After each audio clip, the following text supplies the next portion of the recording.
মা কি করছো?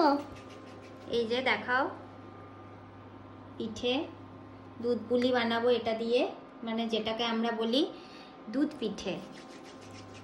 এখনো দুধটা বসাইনি, মানে এটা বানাতে অনেকক্ষণ টাইম লাগে। এই যে সরু সরু করে কাটতে হচ্ছে, কেন কি গোল গোল করলে না অনেক মোটা হয়ে যায়, আর একদম সরু সরু করলে খেতে খুব টেস্টি হয়। আর এইদিকে দেখাও, এইদিকে হয়ে গেছে প্রায়। দেখো চাঁচি চাঁচি কমপ্লিট, প্রায় হয়ে যাবে আর কিছুক্ষণের মধ্যে। আমার পুরো দুধটা দেখো, এটা দিয়ে করব হচ্ছে পাটিসাপটা।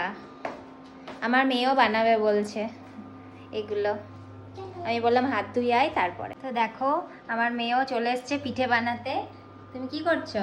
পিঠে বানাচ্ছি। বাবা, আমরাও ছোটবেলায় অনেক হেল্প করতাম সবাইকে, মাদেরকে, দিদুকে। ভালো লাগতো বেশ বানাতে। তো চলো আস্তে আস্তে রেডি করি সব কিছু। আর চাচিটা আমার হয়ে গেছে, এবার অফ করে দেবো।